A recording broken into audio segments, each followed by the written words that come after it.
जब नगरा में यज्ञ चल रहा था तो कुछ लोगों ने कहा,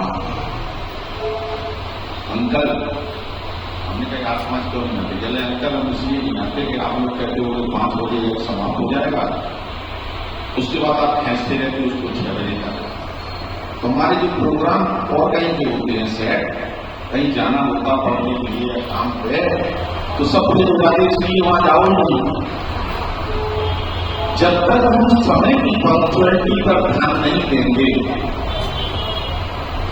मजबूरी एक अलग चीज है, लेकिन अगर समय की पंक्चुअलिटी पर ध्यान नहीं देंगे तो हमारा कोई भी समाज आगे नहीं बढ़ सकता।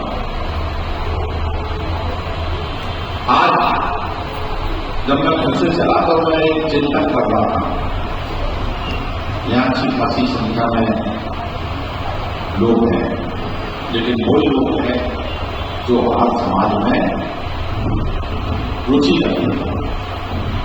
ऋषि दयानंद जिनको ज्ञान चाहिए, समाज में जो चाहते हैं अच्छा काम कर सकते हैं, लेकिन समाज सुधारने के नाम पे अगर हमने कोई प्रयास नहीं किया तो वो बेकार है। मैं भी ये सोच रहा था कि कम से कम 20 सदस्य होंगे, और 20 सदस्य भी हैं तो सारे लोग हम जब देखते किसी आसमानी के घर पर शादी होती है तो 1000 आदमी खाना खाने आता है, तो क्या वो अपने साथ 5 परिवार के लोगों को कार्ड देके, विशेष कार्ड बनवा के बुला नहीं सकता कि आज हमारे यहाँ 6 दिन का ये चल रहा, किसी दिन हम हमारे यहाँ जगह में शामिल होंगे?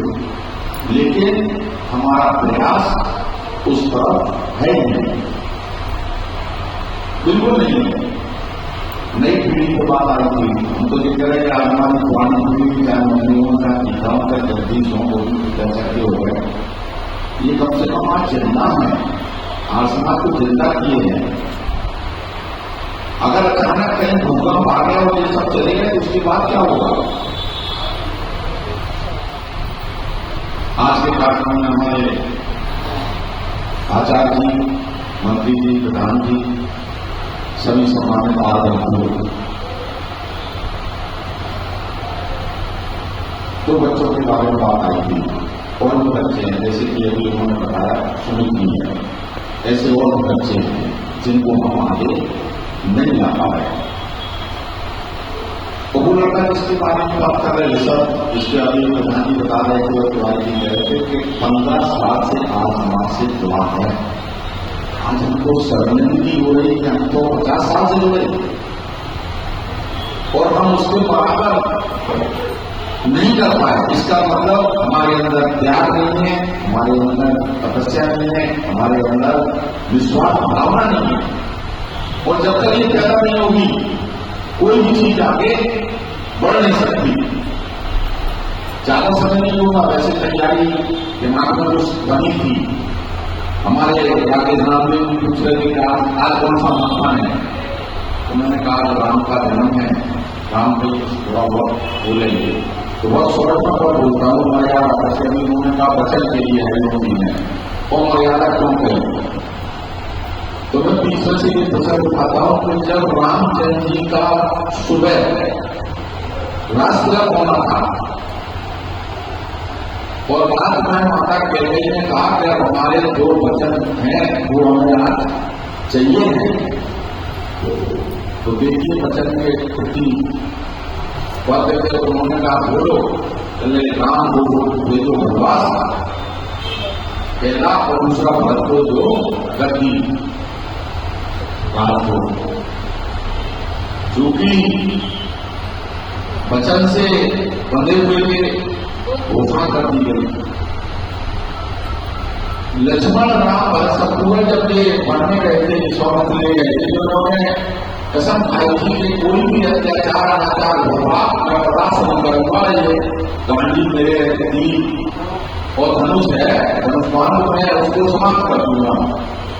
तो लक्ष्मण बोले, कहने लगे भैया आपने कसम खाई थी भूल गए? चले कौन सी? चले जब आपने कहा था वहां ये बैठ के ये कभी भी कहीं पे भी कोई अत्याचार अनाचार होगा मैं बर्दाश्त नहीं करूंगा, उसको समाप्त उठाओ अपना ले धनुष्मान। और समाप्त करो इस लीला को और राजसला का आपका होगा। तो रामचंद्र जी बोले, भाई भरत, भाई लक्ष्मण,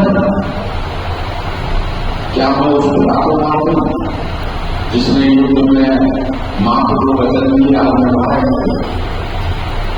या उस मां को मार दूं जिसके गोदी में अपन लक्ष्मण खेले थे, या उस भरत को मार दूं जिसके मतलब को व्यापार में ना कोई तो सहायक है, मैं पहुंचूंगा राजसिंहासन दिया को मिलेगा तो उत्सव मनाएंगे, किसको मारूंगा? लगातार ने वचन दिया है और मैंने उसको स्वीकारा है, तो हम तो वनवास में जाएंगे।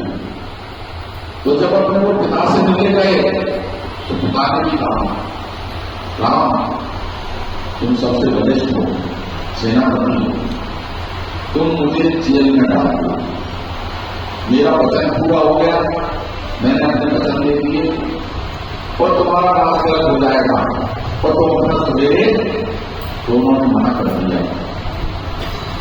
इसलिए उन्होंने मर्यादा पुरुषोत्तम कहा है। और उसके बाद